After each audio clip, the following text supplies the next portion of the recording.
که خودم ترکان ریخته عزیزی رو معرفی کنم خدمت شما، مخصوصا سبک ایچیموکو. من خودم به شخصه بارها یک نقطه ورودی از ایشون دیدیم. یکی از بچه‌های خدا رو شکر تیممه. من سجاد شعبانی هستم. این سال و نیمی که کلا رو ایچیموکو. سراغ چارت طلا بچه‌ها من به شخص الان نمی‌بینم. خب مطمئناً دوباره این سقفی که تشکیل داده این زده خواهد شد. ولی کلیت کار رو به دوستان گفتم که چه اتفاقی می‌خواد.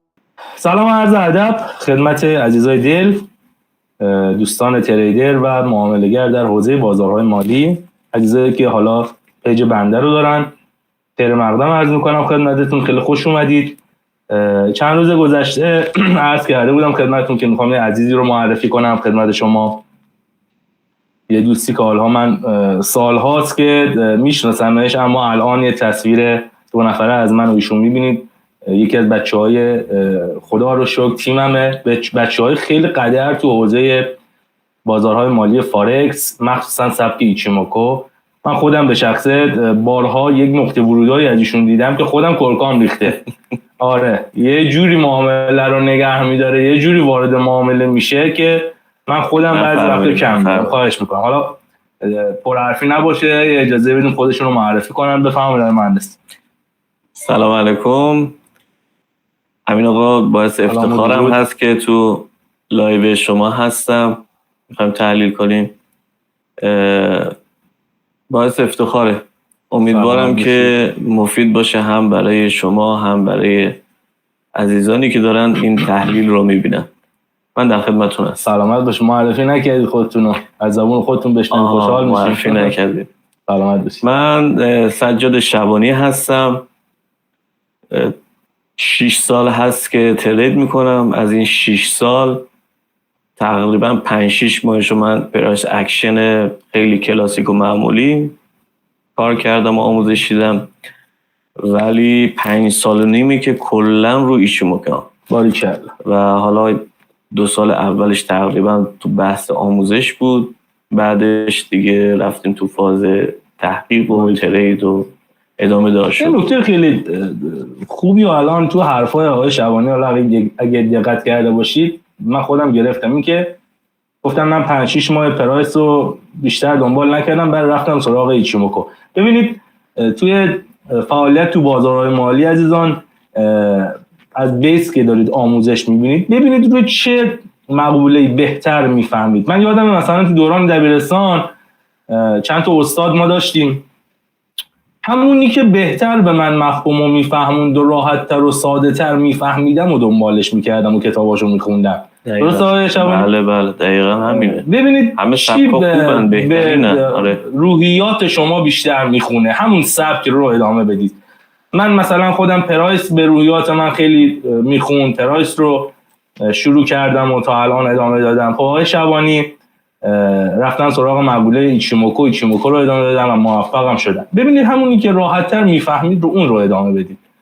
خیلی خوب جناب شعبانی عزیز، من گفتم یک عرض به خدمتتون که چون این تایمی هم هستش که الان نزدیک کریسمس سال نوه ما بیام یه جزئی تحلیلی داشته باشیم روی طلا که ببینیم حالا به چه سبک داره ادامه میره جلو و اینکه حالا دوستانی که میخوان معامله باز کنن حالا استراتژیشون هر جوری که هست، اسکلپ کار میکنن، سوینگ کار میکنن، هر چی.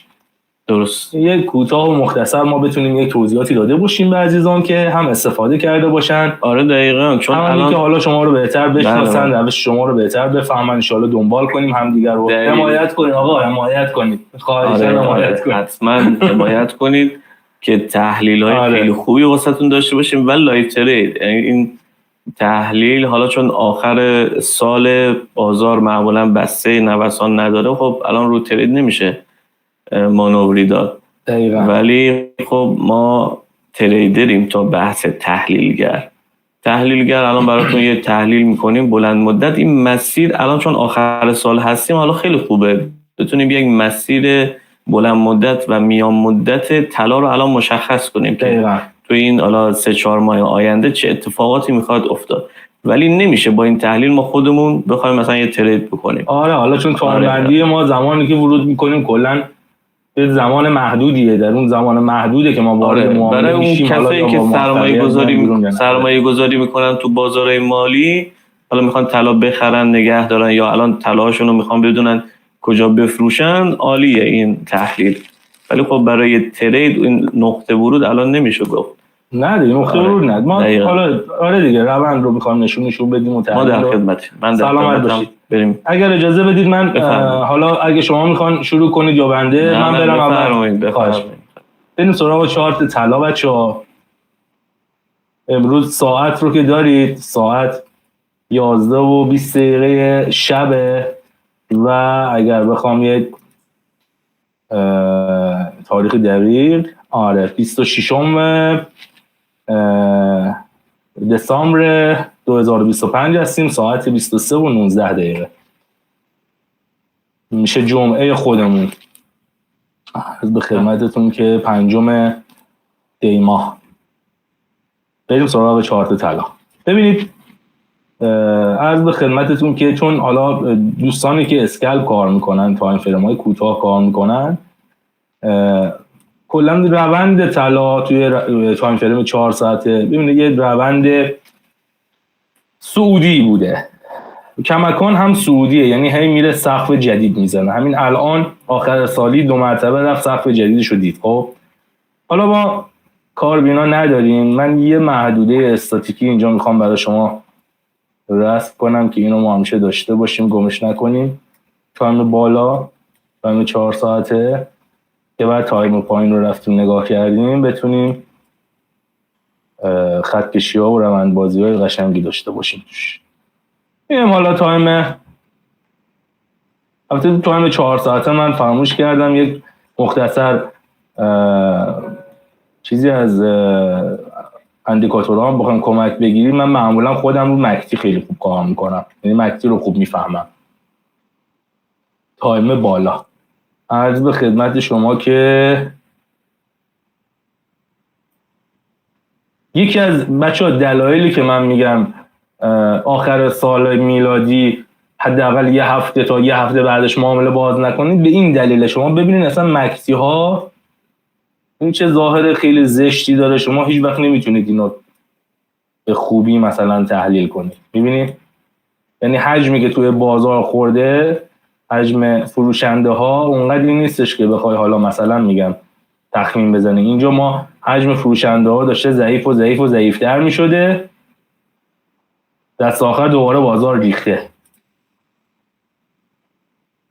حالا توی 4 ساعته که چیزی نشون نمیده. 1 ساعتش رو نگاه کنیم مکتی رو. 1 ساعته مکتی اینجا داره میگه آقا قدرت خریدارا جناب شبانی ضعیف شده.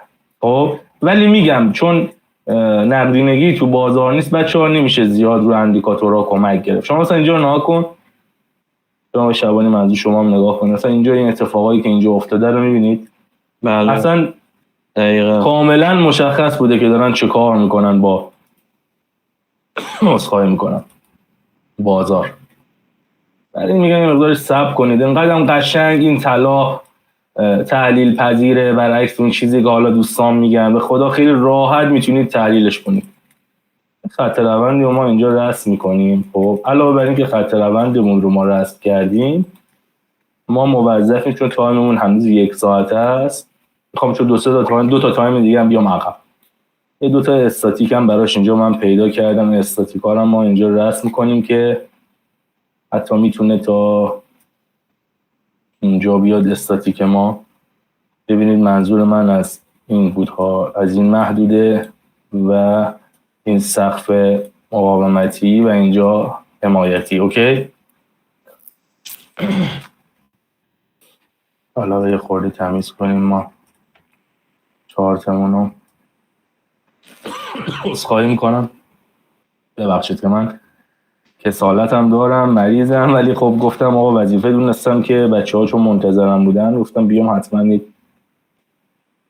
ضبطی داشته باشیم. بچه‌ها اینجا چون استاتیکای خیلی کثیفی به قول بازاریا داریم. ما اینجا رو ما میتونیم به این روش فقط در حدی که رسم داشته باشیم محدودهاش رو رسم کنیم برای خودمون که متوجه بشیم میخوایم چه کار بکنیم. پس ما یه خط رونده به این سبک داریم. حتی من میترسم الان این رو کانالش کنم و بچه‌ها تو ببینید یه چیز عجق و عجقی در میاد. حتی این اگه خواسته باشم مثلا کانال اینجوری به این سبکی مثلا رسم کنم نمیشه. خب ولی کماکان رو ما فرض بر این میگیریم که صف‌های بالاتر و کف‌های بالاتر داره شکل میگیره و سعودیه. برای اون دوستی که برای اون عزیزی که میخواد کوتاه مدت یا اسکلپ کار کنه تو 5 دقیقه ورود بزنه، مثلا تو 15 دقیقه نیم ساعت یا 1 ساعت خروجشو بزنه از بازار، خیلی مهمه که این محدوده ها رو بتونه رسم کنه و پیدا کنه، چون اینجا اینا به دردش میخوره یه جا. خب حالا بهتون میگم کجا. وقتی میایم پایینتر و محدوده ها بهتون میگم کجا به درد ما میخوره. حالا بریم سراغ تایم فریم 15 دقیقمون. یه خط روندی ما داریم اینجا. خب یه چیزی من میخوام عرض کنم خدمتتون. ما کلا دیدمون روی سعودی بودن بود دیگه، درسته آقای شبانی؟ بله. حالا ما با توجه به این که ما محدوده هامون رو داریم رسم میکنیم، اگر 1% خط روند سعودی ما رو به سمت پایین شکوند، ما میتونیم تو پولبکی که به خط روند سعودی عرض به خدمت شما داینامیکمون میخوره، میتونیم معاملات سل شورت هم داشته باشیم. اما اینجا ببینید، اینجا میگم باز هم خبری از نزولی بودن توی بازار من به شخص الان نمیبینم. خب بیشتر کماکان دیدگاه هم بر سعودی بودن این قضیه است. خب حالا اون خط روندایی که بهتون گفتم تو تایم 1 ساعت رسم کنید به دردتون میخوره، تو تایم پایین رسم کنید به دردتون میخوره. خب اینجاها متوجهش میشید. ببینید اینجا مثلا یه دونه برخورد داشته، اینجا میتونیم بگیم یه دونه برخورد داشته. حالا ما تایم فریممون رو 5 دقیقه‌ای کردیم، اومدیم یه دونه تایم فریم پایین‌تر دیگه ما یه دونه خط روند هم میتونیم اینجا رسم کنیم. این میشه مسیر راه ما برای ورود به معامله. این توضیحاتی رو که الان دارم عرض میکنم خدمتتون کلی دارم میگم، نرید الان پوزیشن باز کنید، معامله باز کنید. این رو که در الان روی چارت انداختم دارم توضیح بهتون میدم، مال زمانیه که بازار روند خوبی داره برای معامله گیری. حداقل بذارید یه هفته از کریسمس بگذره بعد بتونید وارد پوزیشن بشید. ولی کلیت کار رو به دوستان گفتم که چه اتفاقی میخواد بیفته. اگر اینجا رو شکون به سمت پایین، میتونیم ما با یه مثلا پولبک این سبکی وارد پوزیشن سل بشیم حداقل تا اینجا. حالا چرا من این رو گذاشتم اینجا آقای شبانی؟ به این دلیله که این محدوده اینجا داریم. میبینید این محدوده اینجا داریم. این محدوده رو اگه بخواد بیاد اینجا تاچ کنه میره بالا، یه پولبک میزنه میاد برای این محدوده، میتونیم یه سل ازش بگیم. در غیر این صورت صبر میکنیم. بازم دارم میگم رفقا کلی دارم صحبت میکنم، قرار نیست شما الان وارد شید. یا اگر که فرض مثال مثلا این روند ما بیاد اینجا برخورد کنه به این، بره بالا، مثلا این محدوده هم رد کنه به این سبک، میتونه ادامه دار باشه. چیزی که حالا احتمالش بیشتر من میبینم اینه، مگر اینکه یه خبری بیاد، اتفاقی بیفته که روند بازار کلا ریزشی بشه، بعد با این خط روندایی که من کشیدم میشه سلش هم گرفت. ولی تا زمانی که خط روند 15 دقیقه داینامیک ما رو به سمت پایین نشکونه، هنوز طلا سعودیه. تا زمانی که خط روند 1 ساعته‌ای که رسم کردم رو به سمت پایین اینجا نشکونه، هنوز طلا سعودیه. میره میره میره میره میره بالاتر تا زمانی که خط روند 4 ساعته ما رو هم نتونه بشکونه، باز هم بچه‌ها طلا سعودیه. ببینید ما میتونیم فرض مثال اگر که اینجا یکی داشته باشیم،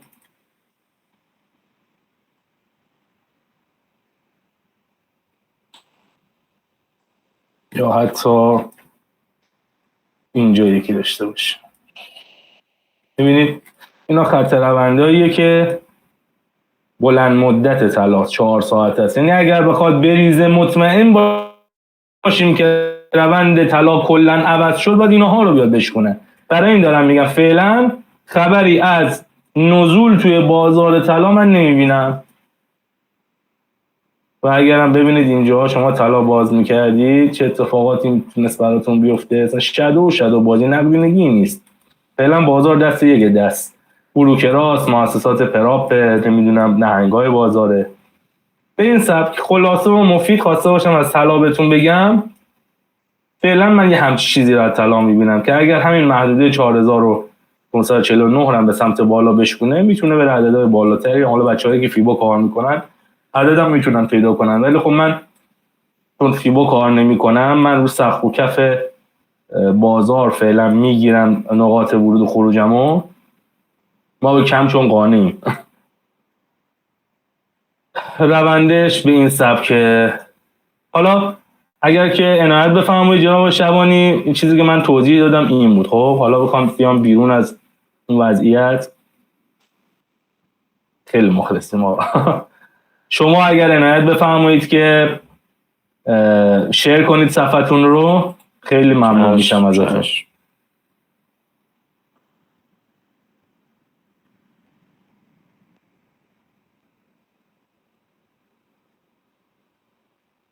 خب من فکر میکنم اینجا جناب شبانی من باید صفحه‌مو ببندمش، درسته؟ شما شیرتون رو باید قطع کنید. آره من قطع میکنم، حالا شما بفرمایید.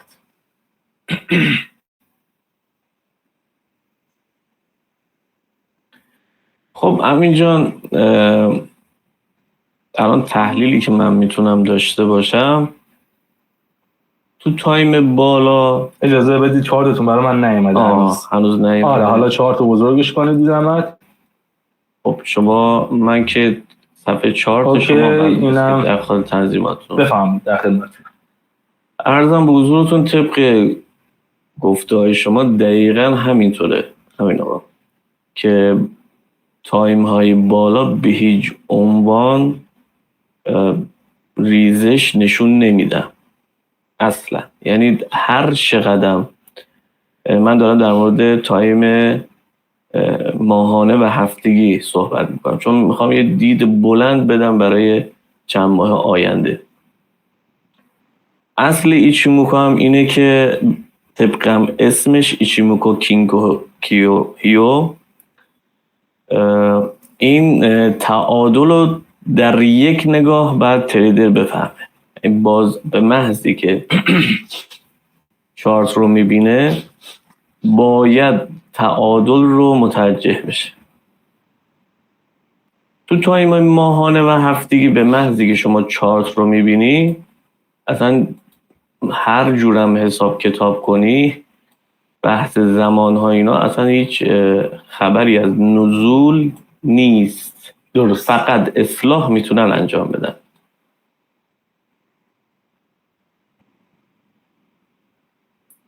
حالا میریم تو تایم دیلی. تو تایم بچه‌ها ببخشید اگه این مقداری دیلی داره تصویر به خاطر سرعت پایین اینترنت دیگه. من عذرخواهی می‌کنم از شما. سرعت اینترنت خیلی پایینه. حالا احتمالاً توی ضبط این کلیپ هم به مشکل ما برمیخوریم، ولی خب اشکالی نداره. احتمالاً با چند مثلا نوسان صدا و تصویر داشته باشیم، جلو عقب باشه. حالا چون تصویری که الان من دارم میبینم، تصویر جناب شبانی رو، یه مقداری آقای مهندس تصویر چارتتون هم دیلی داره. ببینید امین جان، همین کندل روزانه‌ای که الان داره اتفاق میفته، امروز جمعه، بله خب مطمئناً دوباره این سقفی که تشکیل داده این زده خواهد شد، چون هیچ تاییدی روی یک سقف معتبر نداره و این کندل شما میفهمین که این روند نخواهد داد. حتی هفته آینده به محضی که بازار باز شه، خب این سقف خواهد خورد. من یه عدد به دست آوردم 4594. این عدد 4594 خیلی مهمه، خیلی مهمه. بازار به احتمال خیلی زیاد به این عدد میرسه و از اینجا واکنش خواهد داد. درسته. حالا فکر کنم تلفنمون هم داره زنگ می‌خوره، اونو بزنم. ببخشید تلفن. نه خواهش میکنم. عدد 4594 یک عدد هدف پترنی هست تو تایم دیلی و 4 ساعته. بله. ما رو 4594 میتونیم یک واکنشی داشته باشیم به سمت پایین و اصلاح شروع بشه. اصلاح واسه تایم های بالاست، یعنی اصلاحی که ما یک زمانی هم داریم که 14-1 بله میتونه تا این زمان صعود کنه تا 14، یعنی تا ما تقریبا نزدیک 20 روز دیگه ما میتونیم صعود رو داشته باشیم. اون گوشی رو لطفا همونو بدن. تا 4594 میتونیم صعود رو داشته باشیم و از اینجا اصلاح شروع بشه. همینجا یه نکته رو بگم، مثلا خیلی عجیبه. اگر این 4594 شکسته بشه به سمت بالا ما 4850 داریم. این عددهای عجیب غریبی کماکان حالا رو روند احتمال داره. نمیدونم این طلا میخواد تا کجا دیگه بره با این قدرت. ولی از همین محدوده 4594 ولی دیگه حالا چی بشه نمیدونم، ولی خب اگر اینجا تاییدیه نده و بخواد صعود کنه از 4850 رو 4850 این امکان هست که بازار بالاخره باید یک اصلاحی داشته باشه واسه تایم های بالاتر و هفتگی و ماهانه. پس رو عدد 4850 به احتمال زیاد اصلاح شروع میشه، چون خیلی ما تو ایشیموکو مثلا خیلی از لوها یا های بازار رو بگیم اشتباهه. ما این عددهایی که من واسهتون مشخص کردم دونه به دونه باید بازار برگرده، باید بازار به این اعداد که حالا بذار من تایمش بیارم پایین تر تا بهتر ببینید.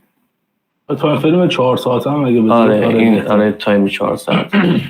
ببینید این اعداد 4378 خطوطی که با خط سفید مشخص کردی داره. آره این پایین از بالا دارم میگم. اوکی. این قیمت باید از اینجا برگرده به 4378 4338 4235 و لول های 4090 تا یعنی تقریبا میشه گفت امین 600-700 دلار باید طلا اصلاح بکنه برگرده تا بتونه دوباره یک نیرو و یک قدرت بگیره برای اعداد باز بالاتر. یعنی اون 4850 که من به شما گفتم حتی خیلی بالاترم احتمال داره طلا صعود بکنه. خیلی ها دیدم الان دارن تحلیل میکنن که سال 2026 سالیه که طلا میخواد نزول کنه و اصلاح کنه و هیچ رشدی نخواهد داشت. یعنی ما دیگه تو سقفیم. درسته ما تو سقفیم، ولی این چیزی که من میبینم اصلاح خواهیم داشت. ولی من خودم هم میون کلامتون رو مهندس جوانی قبل از اینکه سقف تاریخی خودش رو حالا آخرین سقفی که تشکیل داده بود بشکونه، من خودم یه اصلاح خیلی خوبی اونجا میدیدم، ولی از اونجا که نتونست اصلاح بده و بلند شد الان شما ایشیموکو کارا به نظر من دارید درست میبینید. من هم منطقی اگر بخوام نگاه بکنم به یعنی تحلیل پذیری بخوام نگاه کنم به طلا، انتظار ریزش رو من هم باید داشته باشم ازش. ما این پرایس اکشن کارا هم میتونیم یک انتظاری از نزولی بودن بازار داشته باشیم، بعد اگر خواست بلند شه از اونجا بگیم آقا خب الان دیگه وقت سودی بودنشه. حالا ببخشید خواهی میکنم من خریدم تو تلفن معذرت. من حالا کلی عرض کردم. پس ما یک اصلاح خوب داریم، ولی این تو این قیمتایی که من دارم رو لولایی که دارم میگم رو 4090 یا 3889 این مناطقی هست که میشه به خرید فکر کرد، پس باز هم هنوز موقعیت برای سرمایه گذاری طلا میده، ولی الان واقعا دیگه وقتش نیست. آره که بگیم خب حالا ما این تحلیل رو داریم که هنوز حتی بالاتر بره. الان نه، الان بذارین هر چقدر میخواد بره بالا، بعد بیاد اصلاحش رو انجام بده که قطعاً باید یک حرکت خیلی وحشتناکی خواهیم داشت ما تو طلا. آره. یه ریزش وحشتناکی خواهیم داشت که خیلی ها خالی میکنن، ولی اونجا جایی که باید بخرین، اونجا جایی که باید شما طلا بخرین، بریم برای اهداف بالاتر انشالله. من حرف دیگه ای ندارم. انشالله لایف ترید. متشکرم، خیلی ممنونم از خواهش میکنم توضیحاتتون. حالا آره یه مقداری بازار جونی به خودش بگیره، حالا انشالله بعد از کریسمس لایف ترید هم میریم حتما با هم دیگه. حالا دوستان دیگه هم خواستن میان که تو لایو بازار هم حتی ما معامله داشته باشیم، بتونیم لایف ترید هم بریم. آره خیلی خیلی ممنونم آقای شبانی، متشکرم از اینکه باعث افتخارمون بود. وقتتون رو فدای شما بشم، وقتتون رو به ما دادید، باعث افتخار بنده هم بود که سلامت باشید. همکلام شدم با شما، با هم دیگه تحلیل کردیم. حالا دوستانم ان شاءالله استفاده کنن. ان شاءالله عزیزانی هم که اگه نظری دارن، پیشنهادی دارن، نظری راجع به بازار دارن، حتما برامون کامنت بذارن، فالو کنن، ما رو حمایت کنن. آره خیلی ممنون میشیم اگه حمایت کنید ما رو، بذارن حمایت کنید تا از این قبیل تحلیل ها بیشتر براتون بذاریم. کانال امین آقا رو هم سابسکرایب کنید. ممنونم ازتون. کانال بنده رو ان شاءالله تگ بکنم، ما هم سابسکرایب کنید. باعث افتخاره. ممنونم از شما، خیلی خیلی خیلی خوشحال شدم آقای مهندس شبانی عزیز. قربونت بشم. ممنونم عزیز دلیت. باز دوباره اذیتتون میکنیم. فعلا عزیزای دل خیلی خوشحال شدم. فعلا خیلی مخلصیم. خداحافظ شما. خدا نگهدار.